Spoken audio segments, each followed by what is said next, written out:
बड़ी खबर है, दिल्ली ब्लास्ट केस को लेकर बड़ा खुलासा। यूपी में स्पेशल 26 की टीम को लेकर यह खुलासा हुआ है, जहां पर शाहीन के पास जिम्मेदारी थी कि उसने पांच लोगों की 5 टीमें बनानी थी। बड़ी खबर आपको बता रहे हैं, यूपी में स्पेशल 26 पर काम कर रही थी शाहीन। एटीएस के रेडार पर शाहीन की बी टीम।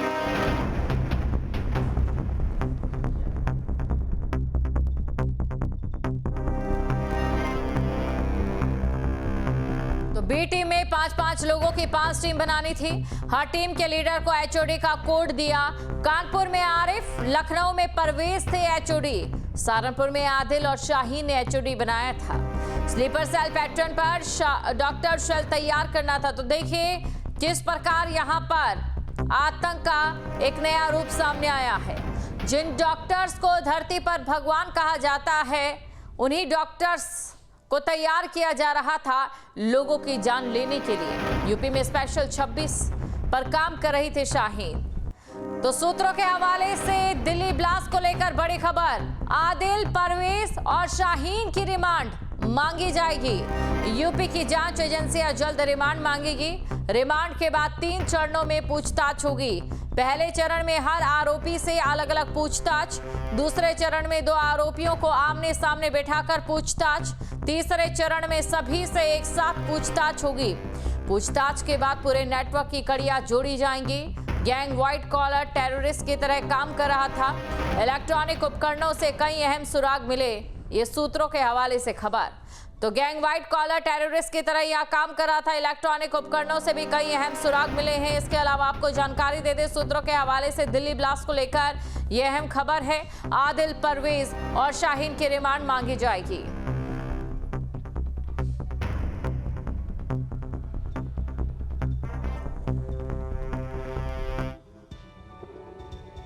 तो देखिए दिल्ली ब्लास्ट को लेकर कई अहम खुलासे हो रहे हैं।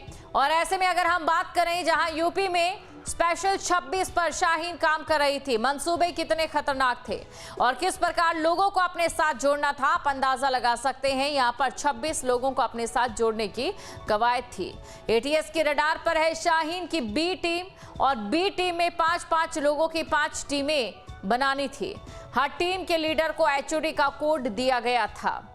बात करेंगे हर टीम को जहां एचओडी का कोड दिया गया था, वहीं आरिफ को कानपुर का एचओडी आरिफ बनाया गया था और लखनऊ में परवेज को एचओडी बनाया गया। वहीं बात करें सहारनपुर की, तो सहारनपुर में आदिल को और शाहीन ने एचओडी बनाया था और स्लीपर सेल पैटर्न पर डॉक्टर शेल तैयार करना इनका काम था। तो देखिए स्लीपर सेल जैसे होता है वैसे इन्होंने डॉक्टर शेल बनाना था।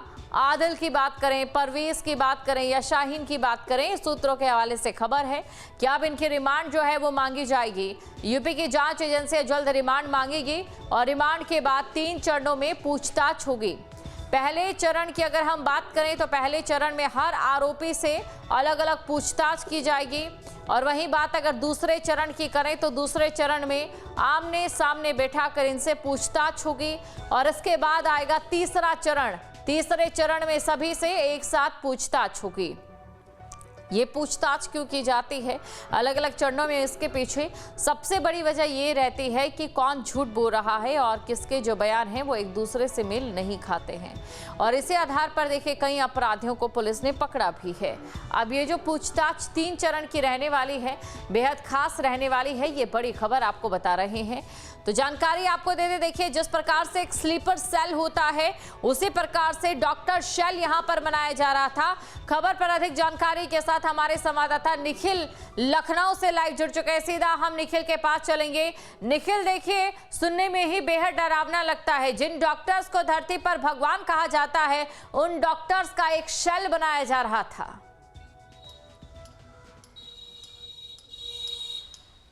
देखिए ये कुल 26 लोगों की टीम तैयार की जा रही थी, जिसमें 5 की 5 टीमें थी, यानी 5 डॉक्टरों की 5 टीमें और छठवां शाहीन।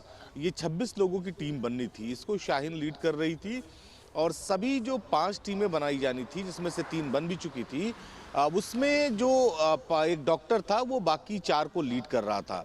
सभी को एचओडी कोड दिया गया था। इसके पीछे मकसद ये था कि सभी जो है वो हॉस्पिटल में काम करने वाले लोग थे, चाहे वो डॉक्टर्स थे या चाहे जो अन्य लोग थे उससे जुड़े हुए थे। तो मकसद ये था कि अगर इस तरह के कोडवर्ड में बात की जाएगी तो जो सुरक्षा एजेंसियां हैं उनको संदेह कम होगा। इसीलिए आमतौर पर भाषा में या बातचीत करने में एचओडी शब्द का इस्तेमाल किया जाता था, यानी उस टीम का एचओडी जो होगा वो शाहीन से बात करेगा। ये भी गोपनीयता रखी गई थी कि जो 5 टीमें बन रही हैं, जो 3 बन चुकी थी, जिनमें एक कानपुर, एक लखनऊ और एक सहारनपुर, तो इन तीनों जो टीमें हैं, इन तीनों टीमों में जो भी एचओडी होगा वो एक दूसरे को नहीं जानेगा, टीम के बाकी मेंबर्स एक दूसरे को नहीं जानेंगे, यानी सबका कोऑर्डिनेशन शाहीन जो मैडम सर्जन थी वो करेंगी और इसी के साथ ही मैडम सर्जन सभी एचओडी से कोऑर्डिनेट करेंगी।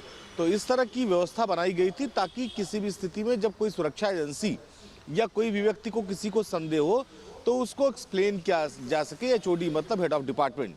तो इस तरह से इस पूरी प्लानिंग को किया गया था। एक बड़ी साजिश चल रही थी और साजिश को एक हिसाब से कहें तो समय से पहले ही जो सुरक्षा एजेंसियां थी उन्होंने डिकोड कर लिया और शायद यही वजह है कि इतनी बड़ी संख्या में लोग, खास करके डॉक्टर, सलाखों के पीछे हैं। अब मकसद ये है सुरक्षा एजेंसियों से कि इनसे पूछताछ की जाए और ये समझा जाए कि ये 3 टीमें बनाई गई थी, जिसमें परवेज लखनऊ में लीड कर रहा था, कानपुर की टीम थी, सहारनपुर की टीम थी। तो इन सभी टीमों में जो लोग काम कर रहे थे उनमें भी जो बचे हुए लोग हैं उनकी अरेस्टिंग हो और उसके बाद सबको से अलग अलग पूछताछ की जाए और पूरे मामले का जब खुलासा और पुख्ता करने के लिए फिर आमने सामने की भी पूछताछ होगी। जब भी सुरक्षा एजेंसियां इस तरह के किसी टेरर मॉड्यूल को इन्वेस्टिगेट करती हैं तो उसका एक तरीका होता है, एक पैटर्न होता है इन्वेस्टिगेट करने का। पहला कि उनसे अलग अलग पूछताछ की जाएगी, सारी चीज़ें रिकॉर्ड की जाएंगी, बाकायदे वीडियो रिकॉर्डिंग के जरिए सारे बयान दर्ज किए जाते हैं और उसके बाद जब 2 लोग बैठते हैं तो 2 लोगों से उन्हीं वीडियो और उन्हीं बयानों के आधार पर पूछताछ की जाती है कि आपस में किस तरह का जो कंट्रोवर्सी थी वो दिखाई पड़ी, यानी जो बयानों में मतभेद था वो दिखाई पड़ा।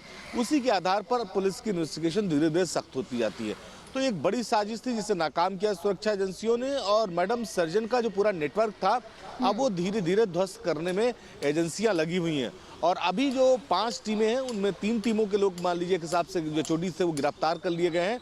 2 अभी जो बनाए जाने थे या जिन पर काम चल रहा था, जिन पर शाहीन काम कर रही थी, उनके बारे में खुलासा होना बाकी। जी बिल्कुल निखिल, देखिए इसी के साथ एक दूसरा सवाल यहाँ पर यह भी है कि व्हाइट कॉलर आतंकी मॉड्यूल है ये, लेकिन इन्होंने डॉक्टरी का पेशा ही क्यों चुना? क्या किसी प्रकार से ये जैविक हथियार या फिर जैविक हमलों को लेकर भी आगे बढ़ सकते थे?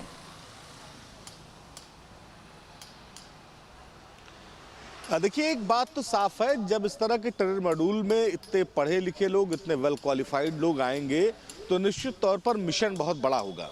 और कितना बड़ा मिशन था इसका अंदाज़ा अब धीरे धीरे लगने लगा है कि एक साथ देश में इतनी जगह ब्लास्ट करने की तैयारी थी, उसमें उत्तर प्रदेश सबसे ज़्यादा जगह चिन्हित थी।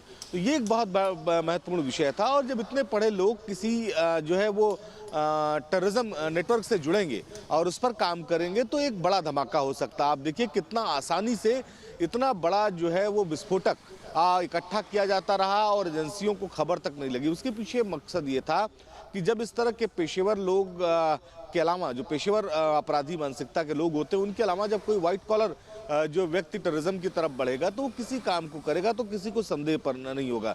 आमतौर पर डॉक्टर्स तमाम तरह की रिसर्च करते रहते हैं, उन रिसर्च पेपर्स के लिए लोगों से तमाम केमिकल्स या दवाएं बनाने का जो सामान है इस पर रिसर्च चलती रहती है।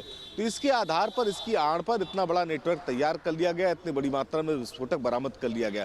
तो एक बड़ा मॉडल तो ये काम कर रहा था। इस मॉडल की मंशा क्या थी, क्या प्लानिंग थी और कहाँ तक इन्होंने उसको अंजाम दे दिया था, इन तमाम सवालों के जवाब जब पुलिस इनको इन्वेस्टिगेट करेगी तो चीज़ें सामने निकल कर आएंगी। जी बिल्कुल निखिल, और बने रहिए आप हमारे साथ, आगे भी आपसे हम जानकारी लेते रहेंगे क्योंकि देखिए एक बड़ा मामला है, हैरान कर देने वाला ये मामला है। और देखिए व्हाइट कॉलर आतंकी मॉड्यूल था ये पूरा, किसी को भी इन पर कोई शक ना हो, इसी को लेकर इस प्रोफेशन को चुना गया। जहाँ भक्ति है हर शब्द में, कथाओं में छुपे हैं दिव्य रहस्य और ज्योतिष देता है जीवन को दिशा। धर्म से जुड़ी हर बातों को जानने के लिए हमारे चैनल स्तुति को सब्सक्राइब करें। चैनल पर जाने के लिए इस लिंक पर क्लिक करें।